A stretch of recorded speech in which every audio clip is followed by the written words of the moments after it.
Hey guys, it's Fett again, and today we're in my living room, and there's a reason for that here. So this here is a little tip or tutorial that I'm going to do for actually, so you don't have to have one of these here.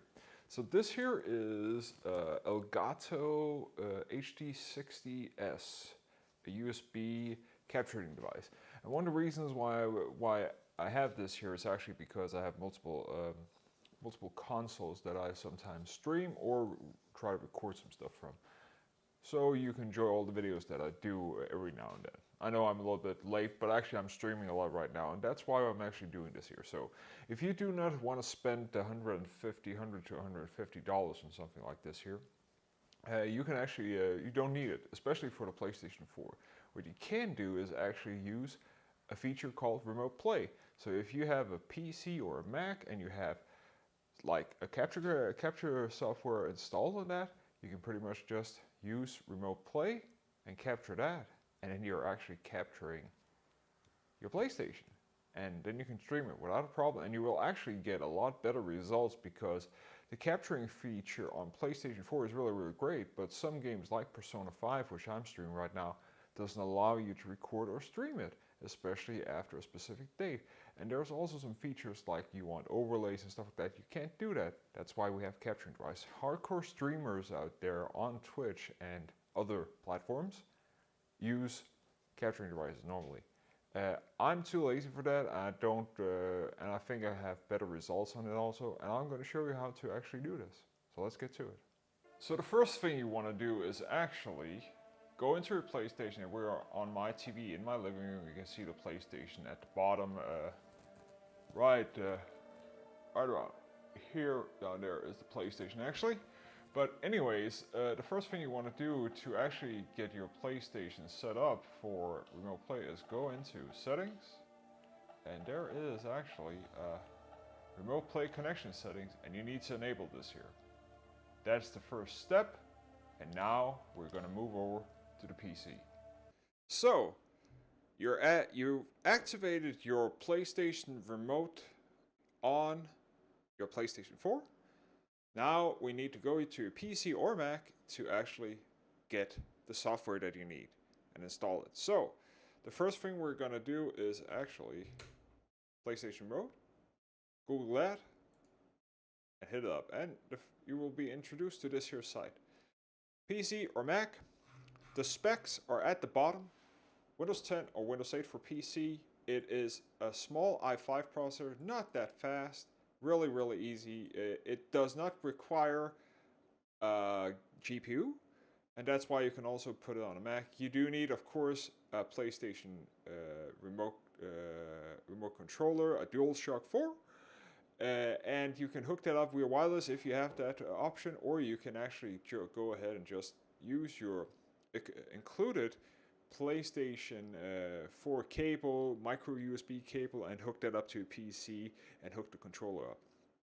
And again, for high resolution, which we will go through, you will need specific PlayStation 4 model, and that is the PlayStation 4. It is not specified as PlayStation 4 Pro.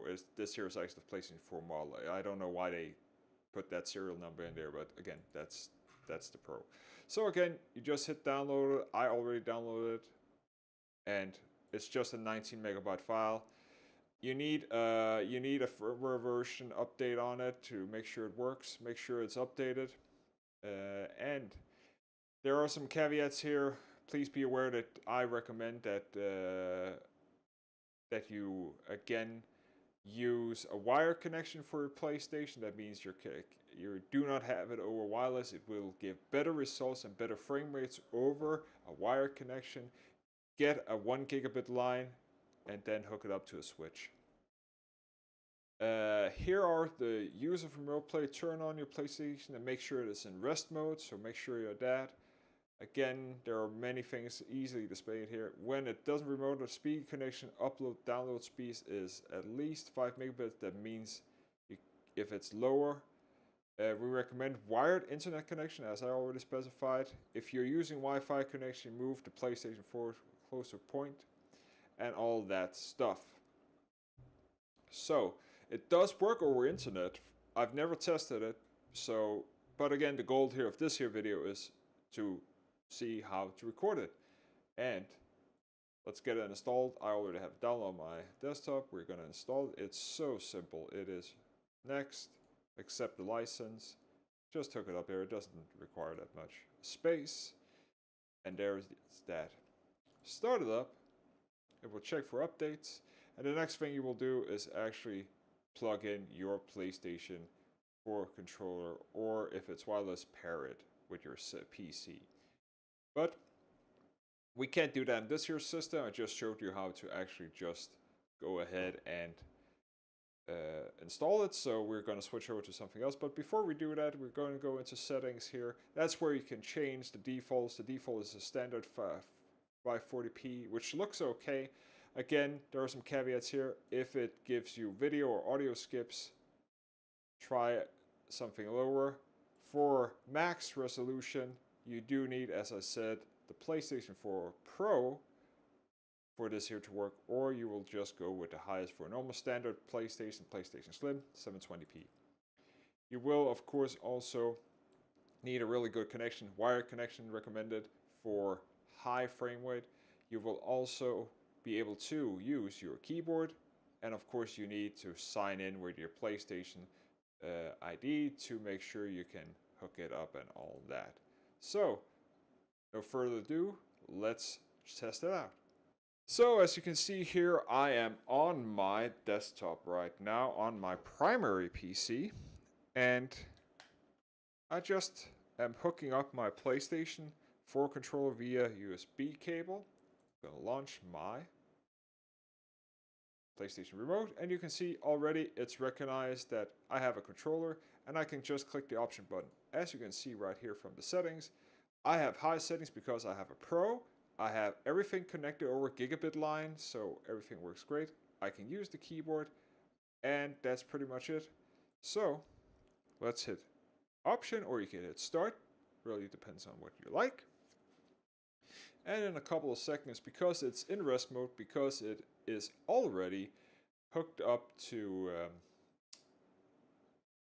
everything, and it's been connected and it's configured to remote play, it's gonna see, and you can see you have suddenly an awesome looking screen here.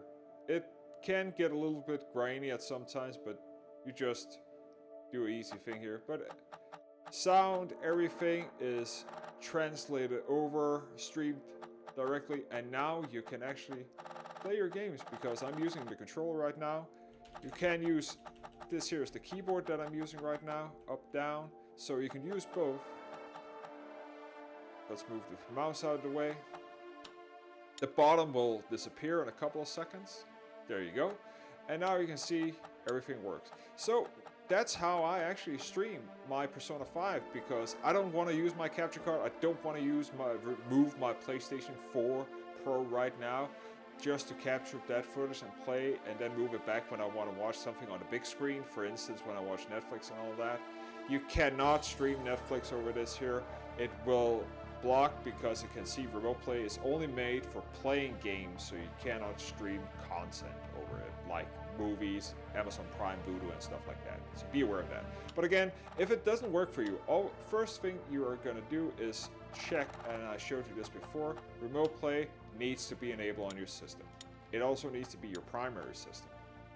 And you just boot up game, and you can see gameplay recording currently paused. That's because you cannot record gameplay. So if you want to record something specific on a game that is saying that, this is the way you're doing it.